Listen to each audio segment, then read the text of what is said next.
السلام علیکم۔ آج ہم تاریخ کے ایک بہت ہی نازک اور ایک اہم موڑ پر بات کر رہے ہیں۔ وہ واقعات جو نبی اکرم صلی اللہ علیہ وسلم کی مدینہ ہجرت سے بالکل پہلے مکہ میں پیش آئے۔ ہمارے پاس سیرت النبی صلی اللہ علیہ وسلم، قتل کی سازش اور ہجرت مدینہ کے کچھ اہم اقتباسات ہیں، اور آج کوشش یہ ہے کہ سمجھیں کہ اس وقت کیا مشکلات تھیں، کیا قربانیاں دی گئیں، اور وہ کیا کشیدگی تھی جس نے قریش کو ایک آپ کہہ لیں خطرناک منصوبے تک پہنچا دیا۔ جی وعلیکم السلام، بالکل ٹھیک کہا آپ نے۔ یہ واقعات سمجھنا بہت ضروری ہے کیونکہ یہ صرف ہجرت کا پس منظر نہیں بتاتے، بلکہ یہ اس دور کے لوگوں کے ایمان، ان کی ہمت، ان کی آزمائشوں کی کہانیاں بھی ہیں۔ مطلب ذاتی سطح پر بہت کچھ ہو رہا تھا۔ تو آئیے حضرت ابو سلمہ رضی اللہ عنہ اور ام سلمہ رضی اللہ عنہا کی کہانی سے شروع کرتے ہیں۔ ان کے ساتھ جو ہوا وہ تو بہت ہی تکلیف دہ لگتا ہے۔ ان کے قبائل نے انہیں زبردستی الگ کر دیا تھا۔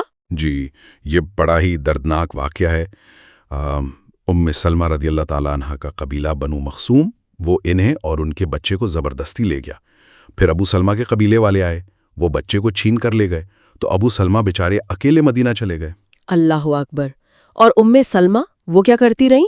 ام سلمہ وہ تقریباً 1 سال تک روزانہ مکہ سے باہر جاتی، اسی راستے پر جہاں سے مدینہ کا سفر شروع ہوتا تھا، اور وہاں بیٹھ کر روتی تھی۔ پورا 1 سال؟ یہ تو بہت لمبا عرصہ ہے۔ پھر انہیں اجازت کیسے ملی؟ جی، ان کے اپنے قبیلے کے ہی ایک نرم دل رشتہ دار کو ترس آ گیا۔ اس نے باقی لوگوں سے بات کی، سمجھایا بجھایا، تب جا کر قبیلے والے مانے اور انہیں جانے دیا۔ پھر ابو سلمہ کے قبیلے نے بچہ بھی واپس کر دیا۔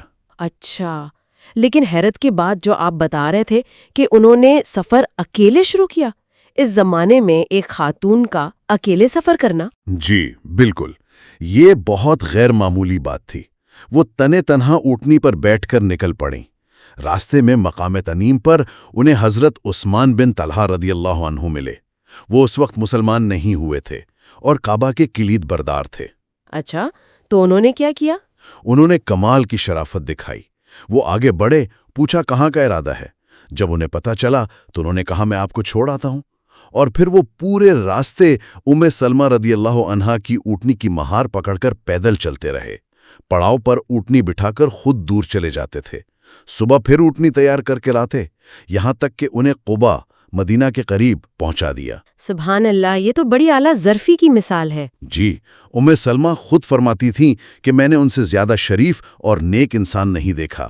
وہ پہلی خاتون تھیں جو شوہر کے بغیر اکیلی ہجرت کر کے مدینہ پہنچی۔ واہ! اچھا، ایک طرف یہ مشکلات اور تکالیف تھیں، دوسری طرف حضرت عمر رضی اللہ عنہ کا معاملہ ہے۔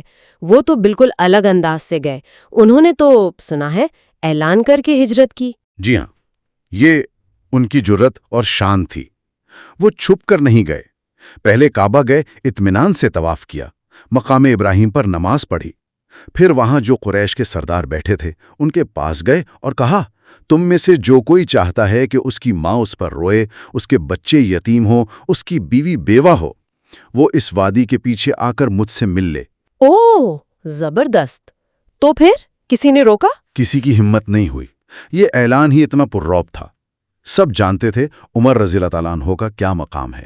وہ پھر تقریباً 20 ساتھیوں کے ساتھ، جن میں عیاش بن ابی ربیعہ اور کچھ دوسرے لوگ تھے، سب کے سامنے مدینہ روانہ ہو گئے۔ یہ تو ایک طرح سے قریش کے منہ پر تماچا تھا۔ بالکل، ایک نفسیاتی برتری بھی تھی اس میں کہ اب مسلمان ڈر کر نہیں بلکہ یوں کھلم کھلا جا رہے ہیں۔ اچھا، اسی دوران حضرت ابو بکر صدیق رضی اللہ عنہ بھی تیار تھے، لیکن وہ رکے ہوئے تھے۔ کیوں؟ جی، وہ بھی ہجرت کے لیے پوری طرح تیار تھے، بلکہ بےتاب تھے، لیکن نبی اکرم صلی اللہ علیہ وسلم نے ان سے فرمایا تھا کہ ابھی جلدی نہ کرو، انتظار کرو، شاید اللہ تعالیٰ مجھے بھی ہجرت کی اجازت دے دے اور ہم ساتھ چلیں۔ اچھا، تو وہ نبی اکرم صلی اللہ علیہ وآلہ وسلم کے ساتھ جانے کے منتظر تھے؟ جی ہاں، اور اسی انتظار میں انہوں نے 2 بہترین اونٹنیاں خرید کر تیار کر رکھی تھیں، 800 درہم میں، اور 4 مہینے تک انہیں کیکر کے پتے کھلا کر خاص طور پر اس سفر کے لیے تیار کر رہے تھے۔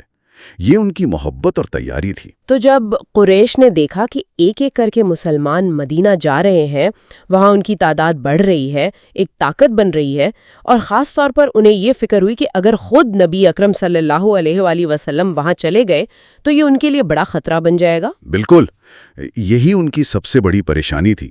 انہیں لگا کہ اب پانی سر سے گزر رہا ہے، اسی لیے انہوں نے فوراً دارالندوہ میں ایک ہنگامی میٹنگ بلائی۔ یہ ان کا آپ کہہ لیں پارلیمنٹ ہاؤس تھا، جہاں بڑے فیصلے ہوتے تھے۔ اور اس میٹنگ میں سنا ہے کوئی غیر معمولی واقعہ بھی ہوا، کوئی اجنبی شخص آ گیا تھا۔ جی، روایات میں آتا ہے کہ جب قریش کے سب بڑے بڑے سردار جمع ہوئے تو ایک بوڑھا آدمی سبز چادر اوڑھے ہوئے وہاں آ گیا۔ اس نے کہا، میں نجد کا ایک شیخ ہوں، سنا ہے تم لوگ کسی اہم معاملے پر مشورے کے لیے جمع ہوئے ہو، میں بھی اپنی رائے دینا چاہتا ہوں۔ روایات میں ہے کہ یہ ابلیس تھا جو انسانی شکل میں آیا تھا۔ اچھا، تو وہاں کیا مشورے ہوئے، کیا تجاویز آئیں؟ پہلے تو ایک نے کہا کہ انہیں یعنی نبی اکرم صلی اللہ علیہ وسلم کو پکڑ کر لوہے کی زنجیروں میں جکڑ دیں اور قید کر دیں، مرنے تک وہیں رہیں۔ تو وہ جو نجدی شیخ تھا اس نے کہا، نہیں، یہ ٹھیک نہیں ہے، اس کے ساتھی بہت جذباتی ہیں، وہ لڑ پڑیں گے اور چھڑا لیں گے۔ پھر کسی نے کہا کہ انہیں مکہ سے نکال دیتے ہیں، جلا وطن کر دیتے ہیں، کہیں اور چلے جائیں، ہمارا پیچھا چھوٹے گا۔ اس پر بھی وہ شیخ بولا کہ یہ تو اور بھی برا ہے، وہ جہاں جائیں گے اپنی شیریں زبانی سے لوگوں کو اپنا گرویدہ بنا لیں گے، پھر وہ ان لوگوں کو ساتھ ملا کر تم پر حملہ کریں گے، یہ تو زیادہ خطرناک ہے۔ تو پھر آخری فیصلہ کیا ہوا؟ کس کی تجویز مانی گئی؟ یہاں ابو جہل آگے بڑھا۔ اس نے کہا، میرے پاس ایک ایسی ترکیب ہے جس پر سب متفق ہوں گے۔ اس نے کہا کہ ہر قبیلے سے ایک ایک مضبوط جوان لڑکا منتخب کیا جائے، پھر یہ سب مل کر ایک ساتھ محمد صلی اللہ علیہ وآلہ وسلم پر تلوار کا وار کریں۔ اس طرح ان کا خون تمام قبیلوں میں بچ جائے گا۔ بنو ہاشم یعنی نبی اکرم صلی اللہ علیہ وآلہ وسلم کا قبیلہ سب قبیلوں سے تو لڑ نہیں سکیں گے، وہ مجبوراً خون بہا یعنی دیت لینے پر راضی ہو جائیں گے، اور وہ ہم سب مل کر ادا کر دیں گے۔ او خدایا، یہ تو بہت ہی خوفناک منصوبہ تھا، اور اس پر سب راضی ہو گئے؟ جی، وہ جو نجدی شیخ بنا بیٹھا تھا وہ فوراً بولا، ہاں، بات تو یہ ہے، یہ رائے سب سے بہترین ہے، اور اسی پر سب کا اتفاق ہو گیا۔ منصوبہ یہ بنا کہ رات کو جب نبی اکرم صلی اللہ علیہ وآلہ وسلم سو جائیں تو یہ نوجوان ان کے گھر کا محاصرہ کر لیں اور صبح ہوتے ہی حملہ کر دیں۔ لیکن اللہ کی تدبیر تو سب سے بڑی ہے۔ بالکل، ادھر وہ یہ منصوبہ بنا رہے تھے، ادھر اللہ تعالیٰ نے جبرائیل علیہ السلام کو بھیجا۔ فوراً نبی اکرم صلی اللہ علیہ وآلہ وسلم کو اس پوری سازش کی خبر دے دی گئی اور حکم ملا کہ آج رات آپ اپنے معمول کے بستر پر نہ سوئیں۔ قرآن میں سورۃ الانفال میں اسی واقعے کا ذکر ہے کہ وہ چال چل رہے تھے اور اللہ بھی تدبیر کر رہا تھا، اور اللہ بہترین تدبیر کرنے والا ہے۔ اور پھر رات کو وہ نوجوان آپ صلی اللہ علیہ وسلم کے گھر کے باہر جمع ہو گئے؟ جی ہاں، منصوبے کے مطابق تقریباً 100 افراد کا گروہ تلواریں لیے اندھیرے میں آپ صلی اللہ علیہ وسلم کے گھر کے ارد گرد چھپ گیا اور انتظار کرنے لگے کہ کب آپ صلی اللہ علیہ وسلم سوئیں اور وہ اپنا کام کریں۔ تو آج ہم نے یہ چند اہم واقعات دیکھے، ام سلمہ کی وہ تکلیف دہ ہجرت، اور پھر حضرت عثمان بن طلحہ کی مدد، حضرت عمر رضی اللہ تعالیٰ عنہ کی وہ بے مثال جرت، حضرت ابو بکر رضی اللہ تعالیٰ عنہ کا وہ صبر اور انتظار، اور پھر قریش کی یہ منظم اجتماعی قتل کی سازش۔ یہ سب کچھ ہجرت سے پہلے ہو رہا تھا۔ جی، یہ واقعات مل کر ہمیں بتاتے ہیں کہ حالات کس نہج پر پہنچ چکے تھے۔ ایک طرف انفرادی سطح پر قربانیاں دی جا رہی تھیں، دوسری طرف اجتماعی سطح پر اتنی بڑی سازش ہو رہی تھی۔